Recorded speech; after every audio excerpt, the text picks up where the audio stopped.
Bengaluru city civil ಕೋರ್ಟ್ನಲ್ಲಿ ನಿನ್ನೆ ಮಾಧ್ಯಮದವರು ಹಾಗೂ ಪೊಲೀಸರ ಮೇಲೆ ಗೂಂಡಾಗಿರಿ ನಡೆಸಿದ್ದ ವಕೀಲರ ಪೈಕಿ 4ರನ್ನ ಬೆಂಗಳೂರು ಪೊಲೀಸರು ಬಂಧಿಸಿದ್ದಾರೆ. ಈ ಪೈಕಿ ವಕೀಲರ ಸಂಘದ ಪ್ರಧಾನ ಕಾರ್ಯದರ್ಶಿ ಎಪಿ ರಂಗನಾಥ್ ಕೂಡ ಒಬ್ಬರಾಗಿದ್ದಾರೆ.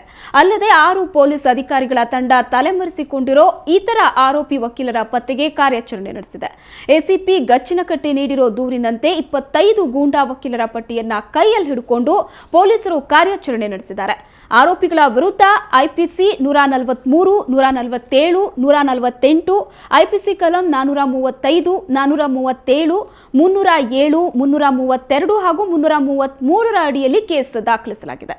ಆ ಆರೋಪಿಗಳ ಪಟ್ಟಿ ಸುವರ್ಣ ನ್ಯೂಸ್ಗೆ ಲಭ್ಯವಾಗಿದೆ.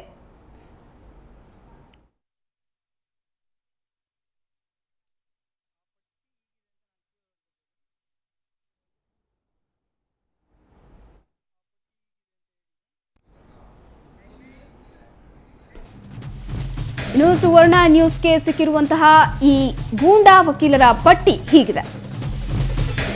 ಮೊದಲನೇ ಆರೋಪಿ ವಕೀಲರ ಸಂಘದ ಪ್ರಧಾನ ಕಾರ್ಯದರ್ಶಿ ರಂಗನಾಥ್.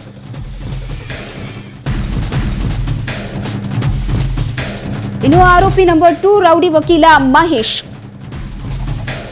ರೌಡಿ ವಕೀಲ ದೊಗಾಡಿ 3ನೇ ಆರೋಪಿಯಾದರೆ ರೌಡಿ ವಕೀಲ ರಾಜಶೇಖರ್ 4ನೇ ಆರೋಪಿ. ರೌಡಿ ವಕೀಲ ಎಂ ರಾಮಾಂಜನೇಯ 5ನೇ ಆರೋಪಿ.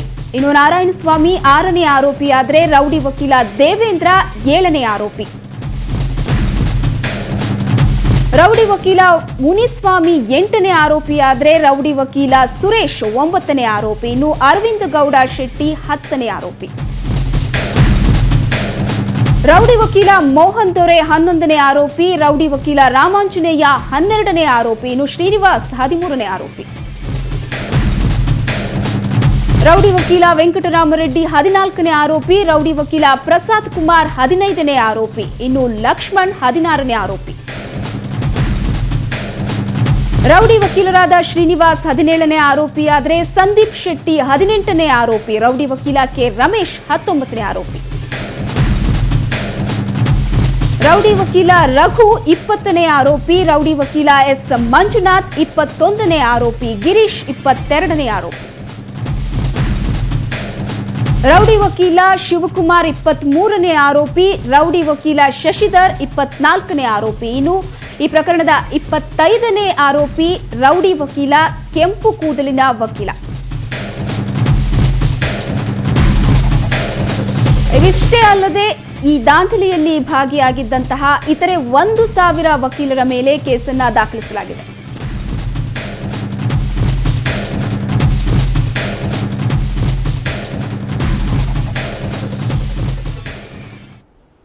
ನಿನ್ನೆ ನಡೆದಂತಹ ವಕೀಲರ ಗೂಂಡಾಗಿರಿ ಪ್ರಕರಣ ಸಂಬಂಧ 31 ಪ್ರಕರಣಗಳನ್ನು ದಾಖಲಿಸಲಾಗಿದೆ ಅಂತ ನಗರ ಪೊಲೀಸ್ ಆಯುಕ್ತ ಜ್ಯೋತಿ ಪ್ರಕಾಶ್ ಮಿರ್ಜಿ ಹೇಳಿದ್ದಾರೆ. ಬೆಂಗಳೂರಿನಲ್ಲಿ ಸುದ್ದಿಗೋಷ್ಠಿಯನ್ನು ನಡೆಸಿದಂತಹ ಇವರು ವಕೀಲರ ಸಂಘದ ಕಾರ್ಯದರ್ಶಿ ರಂಗನಾಥ್ ಹಾಗೂ ವಕೀಲರಾದಂತಹ ರಾಘವೇಂದ್ರ, ಅರುಣ್ ನಾಯಕ್ ಮತ್ತು ಸಂತೋಷ್ ಅನ್ನೋರನ್ನ ಬಂಧಿಸಲಾಗಿದೆ ಅಂತ ತಿಳಿಸಿದರು. ಉಳಿದ ಆರೋಪಿಗಳ ಪತ್ತೆಗೆ 4 ಪೊಲೀಸ್ ತಂಡಗಳನ್ನು ರಚಿಸಲಾಗಿದೆ ಅಂತ ಇದೇ ವೇಳೆ ಮಾಹಿತಿ ನೀಡಿದರು. ಘಟನೆಯಲ್ಲಿ 9 ವಾಹನಗಳು ಸುಟ್ಟು ಹೋಗಿವೆ. 15 ದ್ವಿಚಕ್ರ ವಾಹನಗಳು, 3 ಓಬಿ ವ್ಯಾನ್ಗಳು ಜಖಂಗೊಂಡಿದೆ. 52 ಪೊಲೀಸರು, 10 ವಕೀಲರು ಹಾಗೂ ಹಲವು ಪತ್ರಕರ್ತರು ಗಾಯಗೊಂಡಿದ್ದಾರೆ ಅಂತ ಜ್ಯೋತಿ ಪ್ರಕಾಶ್ ಮಿರ್ಜಿ ಮಾಹಿತಿ ನೀಡಿದರು. ನಿನ್ನೆಯ ದಿನ ನಡೆದ ಪ್ರಕರಣಗಳಲ್ಲಿ ಇದುವರೆಗೂ 31 ಪ್ರಕರಣಗಳನ್ನು ದಾಖಲು ಮಾಡಲಾಗಿದೆ.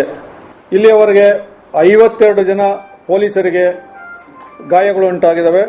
ಅದರಲ್ಲಿ 5 ಜನ ಪೊಲೀಸರು ಇನ್ನೂ ಇನ್ಪೇಷೆಂಟ್ ಆಗಿದ್ದಾರೆ, ಆದರೆ ಎಲ್ಲರೂ ಔಟ್ ಆಫ್ ಡೇಂಜರ್ ಇದ್ದಾರೆ. 10 ಜನ ವಕೀಲರಿಗೆ ಗಾಯಗಳಾಗಿರ್ತವೆ, ಅವರು ಔಟ್ ಪೇಷೆಂಟ್ ಆಗಿರ್ತಾರೆ. ಮತ್ತೆ ಪ್ರೆಸ್ ರಿಪೋರ್ಟರ್ಸ್ 3 ಜನಕ್ಕೆ ಇಂಜುರಿ ಆಗಿರುತ್ತದೆ. ಈ ದಿನ ಸಂಜೆ ಒಟ್ಟು 4 ಜನ ಅಪರಾಧಿಗಳನ್ನು ಬಂಧಿಸಲಾಗಿದೆ. ಅವರ ಹೆಸರು ರಂಗನಾಥ್, ಸೋಮೇಶ್,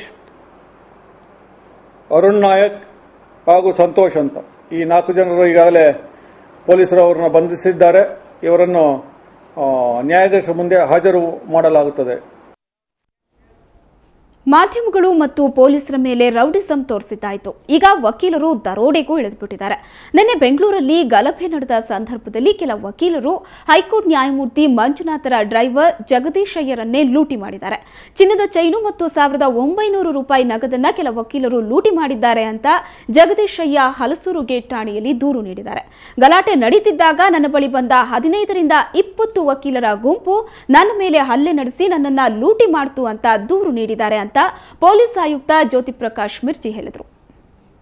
ನ್ಯಾಯಾಧೀಶರಾದ ಶ್ರೀ KL ಮಂಜುನಾಥ್ ರವರ ಡ್ರೈವರ್ ಆದ ಶ್ರೀ MS ಜಗದೀಶಯ್ಯನವರು ಒಂದು ಕಂಪ್ಲೇಂಟ್ ಅನ್ನು ಕೊಟ್ಟಿರ್ತಾರೆ.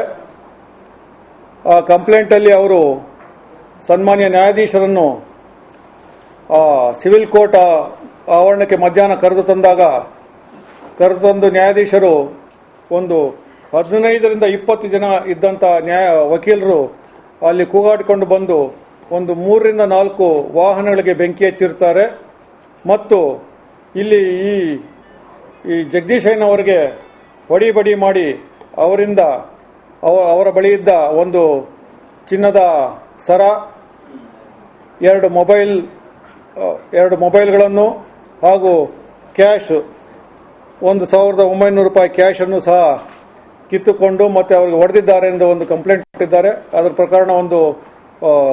ಪ್ರಕರಣವನ್ನು ದಾಖಲು ಮಾಡಿಕೊಂಡಿದ್ದೇವೆ. ನ್ಯಾಯ ಕೊಡಿಸಬೇಕಾದವರೇ ದುರ್ಮಾರ್ಗ ಹಿಡಿದಿದ್ರಿಂದ ಇವತ್ತು ಪೆನ್ನು ಪೇಪರು ಕ್ಯಾಮೆರಾ ಇಟ್ಕೊಂಡು ವರದಿ ಮಾಡಬೇಕಾಗಿದ್ದವರು ಬೀದಿಗಿಳಿದಿದ್ರು. ಗೂಂಡಾಗಿರಿ ಮಾಡಿದ ವಕೀಲರ ವಿರುದ್ಧ ಬೃಹತ್ ಪ್ರತಿಭಟನೆ ಮಾಡಿದ್ರು. ರಾಜ್ಯಪಾಲರು ಮಧ್ಯಪ್ರವೇಶಿಸಿ ರಕ್ಷಣೆ ಕೊಡಿಸಬೇಕು ಅಂತ ಮನವಿ ಮಾಡಿದ್ರು.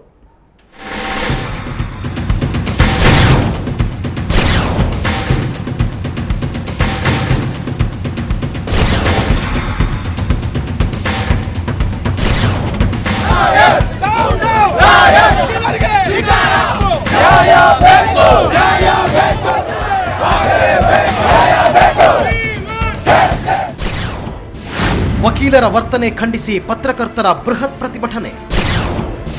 ವಕೀಲರ ಗೂಂಡಾಗಿರಿಗೆ ಶಾಂತ ಪ್ರತಿಭಟನೆಯ ತಿರುಗೇಟು. ನ್ಯಾಯಾಂಗ ತನಿಖೆಗೆ ಕೊಟ್ಟು ಜಾರಿಕೊಳ್ಳುತ್ತಿರುವ ಸರ್ಕಾರ.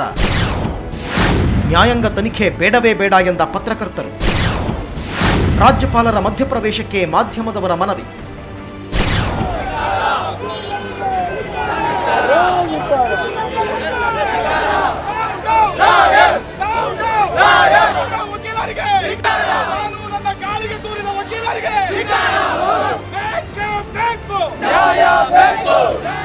ಧಿಕ್ಕಾರ ಧಿಕ್ಕಾರ, ವಕೀಲರ ಗೂಂಡಾಗಿರಿಗೆ ಧಿಕ್ಕಾರ. ಬೇಕೇ ಬೇಕು, ನ್ಯಾಯ ಬೇಕು. ಬೆಂಗಳೂರಿನಲ್ಲಿ ಇವತ್ತು ಈ ಘೋಷಣೆಗಳು ಪ್ರತಿಧ್ವನಿಸಿದವು. ಮಾಧ್ಯಮ ಪ್ರತಿನಿಧಿಗಳ ಮೇಲಿನ ಹಲ್ಲೆ ಖಂಡಿಸಿ ಬೆಂಗಳೂರಿನಲ್ಲಿ ಇವತ್ತು ಪತ್ರಕರ್ತರು ಬೃಹತ್ ಪ್ರತಿಭಟನೆ ನಡೆಸಿದರು. ವಕೀಲರ ಗೂಂಡಾಗಿರಿಗೆ ಶಾಂತಯುತ ಪ್ರತಿಭಟನೆಯ ಮೂಲಕ ತಿರುಗೇಟು ನೀಡಿದರು. ರಾಜ್ಯ ಸರ್ಕಾರ ನ್ಯಾಯಾಂಗ ತನಿಖೆಗೆ ಆದೇಶ ಮಾಡಿ ತಿಪ್ಪೆ ಸಾರಿಸೋದಕ್ಕೆ ಹೊರಟಿದೆ. ಇಂಥ ನ್ಯಾಯಾಂಗ ತನಿಖೆ ನಮಗೆ ಬೇಕಾಗಿಲ್ಲ, ಇದರಿಂದ ಏನೂ ಪ್ರಯೋಜನ ಆಗಲ್ಲ. ಅದಕ್ಕಾಗಿ ರಾಜ್ಯಪಾಲರೇ ಮಧ್ಯಪ್ರವೇಶ ಮಾಡಬೇಕು ಅಂತ ಪತ್ರಕರ್ತರು ಮನವಿ ಮಾಡಿಕೊಂಡರು.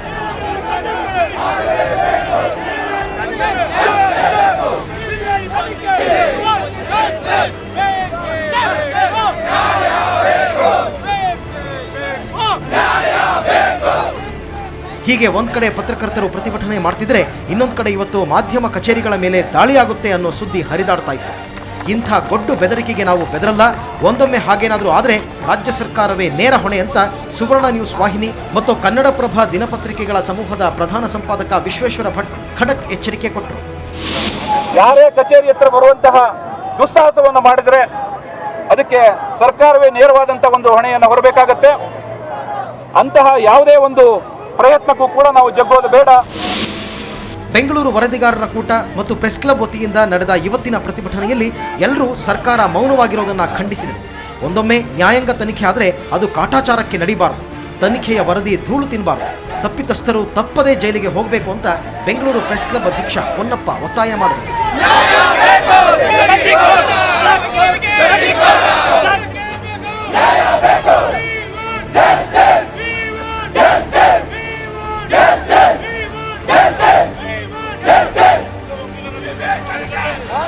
ಈ ನ್ಯಾಯಾಂಗ ತನಿಖೆಯ ಬಗ್ಗೆ ನನಗೇನು ನಂಬಿಕೆ ಕಾಣ್ತಾ ಇಲ್ಲ. ಕಾರಣ ಯಾಕೆಂದರೆ ಎಷ್ಟೋ ವರ್ಷಗಳ ನ್ಯಾಯಾಂಗ ತನಿಖೆ ವರದಿಗಳೆಲ್ಲ ಧೂಳು ತುಂಬ್ತಾ ಇದೆ.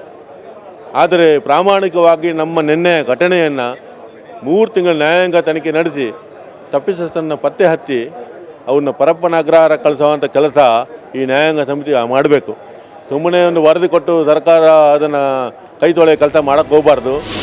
ಪ್ರತಿಭಟನೆಯ ನಂತರ ಮಾಧ್ಯಮ ಪ್ರತಿನಿಧಿಗಳ ನಿಯೋಗ ರಾಜ್ಯಪಾಲರ ಬಳಿ ತೆರಳಿ ನ್ಯಾಯ ಕೊಡಿಸುವಂತೆ ಮನವಿ ಮಾಡಿಕೊಂಡಿತು. ಮನವಿ ಸ್ವೀಕರಿಸಿದ ರಾಜ್ಯಪಾಲರು ಈಗಾಗಲೇ ಸರ್ಕಾರದಿಂದ ವರದಿ ಕೇಳಲಾಗಿದೆ, ವರದಿ ಬಂದ ನಂತರ ಸರ್ಕಾರಕ್ಕೆ ಸೂಕ್ತ ಸಲಹೆ ನೀಡ್ತೀನಿ ಅಂದರು. ನ್ಯಾಯ ಕೊಡಿಸೋ ಭರವಸೆ ನೀಡಿದರು.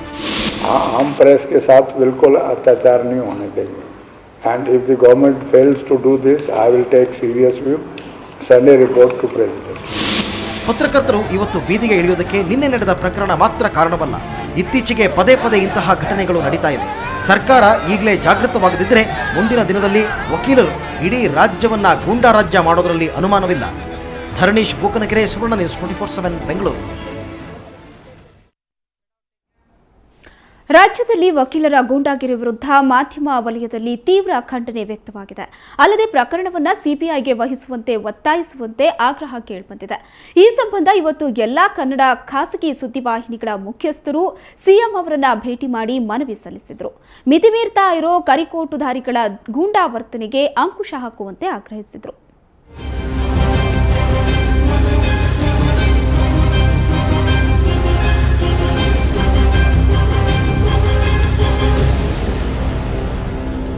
ಬೆಂಗಳೂರಿನಲ್ಲಿ ವಕೀಲರು ನಡೆಸಿದ ಪುಂಡಾಟಿಕೆ, ಗೂಂಡಾಗಿರಿಗೆ ಮಾಧ್ಯಮ ವಲಯದಲ್ಲಿ ತೀವ್ರ ಖಂಡನೆ ವ್ಯಕ್ತವಾಗಿದೆ. ಮಾಧ್ಯಮಗಳ ಮೇಲೆ ದಾಳಿ ನಡೆಸಿದ ಆರೋಪಿಗಳ ವಿರುದ್ಧ ಕಠಿಣ ಕ್ರಮ ಹಾಗೂ ಪ್ರಕರಣದ ಸಿಬಿಐ ತನಿಖೆಗಾಗಿ ಕನ್ನಡ ಸುದ್ದಿವಾಹಿನಿಗಳ ಮುಖ್ಯಸ್ಥರು ಒತ್ತಾಯಿಸಿದ್ದಾರೆ. ಈ ಸಂಬಂಧ ಇವತ್ತು ಎಲ್ಲಾ ಕನ್ನಡ ಸುದ್ದಿವಾಹಿನಿಗಳ ಮುಖ್ಯಸ್ಥರು ಸಿಎಂ ಅವರನ್ನ ಭೇಟಿ ಮಾಡಿ ಮನವಿ ಸಲ್ಲಿಸಿದ್ದಾರೆ.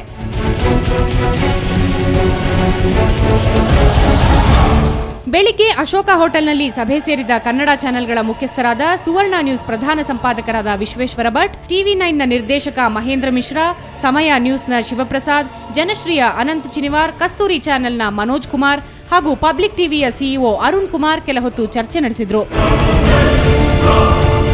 ನಂತರ ಸಿಎಂ ನಿವಾಸ ಅನುಗ್ರಹಕ್ಕೆ ತೆರಳಿದ ಎಲ್ಲರೂ ಸಿಎಂ ಅವರಿಗೆ ಮನವಿ ಸಲ್ಲಿಸಿ ತಪ್ಪಿತಸ್ಥ ವಕೀಲರ ವಿರುದ್ಧ ಕಠಿಣ ಕ್ರಮಕ್ಕೆ ಆಗ್ರಹಿಸಿದರು. ನಂತರ ಮಾತನಾಡಿದ ಸಿಎಂ ಸದಾನಂದಗೌಡ, ತಪ್ಪಿತಸ್ಥರನ್ನ ಕ್ಷಮಿಸುವ ಪ್ರಶ್ನೆಯೇ ಇಲ್ಲ, ಇನ್ನು 3-4 ದಿನಗಳಲ್ಲಿ ತನಿಖೆಗೆ ನ್ಯಾಯಮೂರ್ತಿಯವರನ್ನ ನೇಮಿಸೋದಾಗಿ ತಿಳಿಸಿದರು.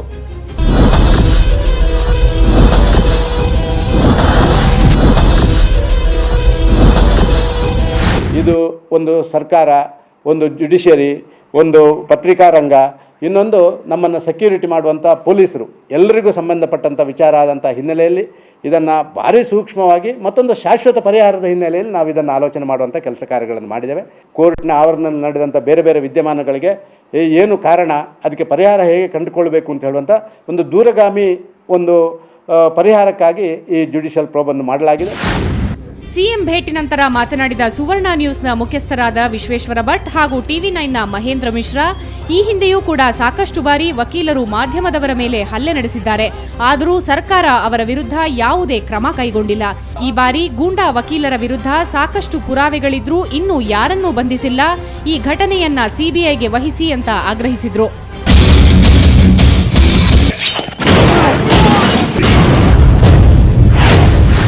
ಜುಡಿಷಿಯಲ್ ಎನ್ಕ್ವೈರಿ ಇದನ್ನು ನಾವು ಯಾವುದೇ ಕಾರಣದಲ್ಲೂ ಕೂಡ ನಾವು ಇದನ್ನು ಒಪ್ಪೋದಿಲ್ಲ. ಯಾಕೆಂತಂದರೆ ನ್ಯಾಯಾಂಗ ತನಿಖೆ ಕೇವಲ ಒಂದು ಕಣ್ಣೊರೆಸುವಂಥ ಒಂದು ತಂತ್ರ. ಸರ್ಕಾರ ಕೂಡ ತನ್ನ ಜವಾಬ್ದಾರಿಯಿಂದ ನುಣುಚಿಕೊಳ್ಳಿಕ್ಕೆ ಈ ಒಂದು ಕ್ರಮವನ್ನು ಕೈಗೊಂಡಿದೆ. Mr. Chief Minister has promised strict action against the culprits, that the judicial probe that we have been talking about, Chief Minister has said that the judicial probe is to solve the problem permanently. ಒಟ್ಟಾರೆ ಕರಿಕೋಟುಧಾರಿಗಳ ದುಂಡಾವರ್ತನೆ ರಾಜ್ಯದಲ್ಲಿ ಪದೇ ಪದೇ ಪುನರಾವರ್ತನೆಯಾಗ್ತಿದ್ರು. ಸರ್ಕಾರ ಮಾತ್ರ ಕೇವಲ ಭರವಸೆಗಳಲ್ಲಷ್ಟೇ ಕಾಲ ಕಳೆಯುತ್ತಿರೋದು, ಪುರಾವೆಗಳಿದ್ರೂ ಈವರೆಗೂ ಯಾರನ್ನೂ ಬಂಧಿಸದಿರೋದು ನಿಜಕ್ಕೂ ದುರಂತ.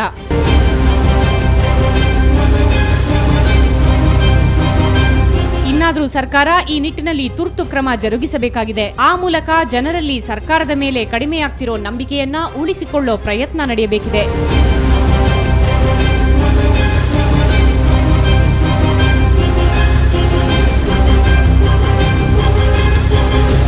ಬ್ಯೂರೋ ರಿಪೋರ್ಟ್, ಸುವರ್ಣ ನ್ಯೂಸ್ 24/7.